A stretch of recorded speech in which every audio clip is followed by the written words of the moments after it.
Alright, here we are, into the auction.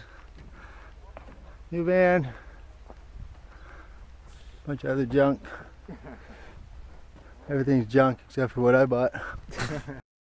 So we started off, we put the passenger side in, got it all the way in, complete. Pulled on it to bring it to the side. Then we did the driver's side window and got that in. And it was a little bit of a fight. Dug it into this corner first. Lots of soap.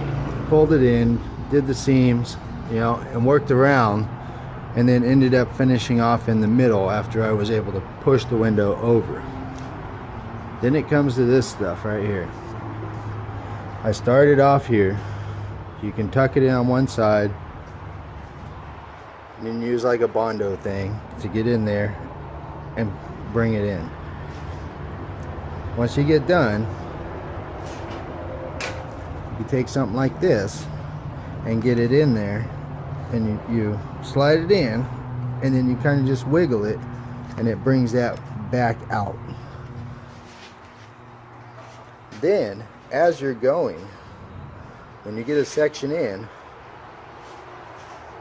you just take a screwdriver, and what you want to do is you want to try to tighten everything up. So just little by little compact that rubber back in. So over here, what I've been doing is, as I came down here, now that I'm done, I'm working it back up, right? And I'm doing that a couple times, just packing that rubber in there into that seal, because they give you plenty. You know, you got plenty. By the time I'm done, I'll have probably an extra foot more than I need, so I'll be able to get the center and get it all done.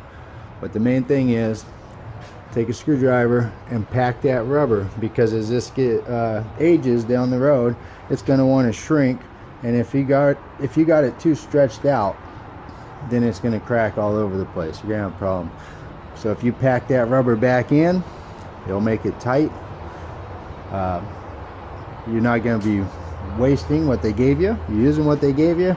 You're tightening up that seal. You're spreading that out, you know, sealing up that seal even better, and you end up with a lot nicer product. You're also going to have to kind of wiggle on the windows. You know, you get the passenger side in, you want to wiggle it back and forth, make sure it seats all in there real good. Same thing with that. And then once you're done, you got both windows in, you're going to kind of need a helper on the outside or inside, and just kind of wiggle back and forth between these two. Just try to wiggle that groove in and get that to seat. So here I am at the end. Now I gotta make my cut, right? So what I'm gonna do is I'm gonna take my screwdriver and I'll push on that. I'll push it as far as I can, right? And then I'll mark the window. And then this one here, I'll shrink this up the best I can, and then I'll cut it a little bit longer than where my mark is. That way I know I can push that in, and get it in there and have a nice tight seam.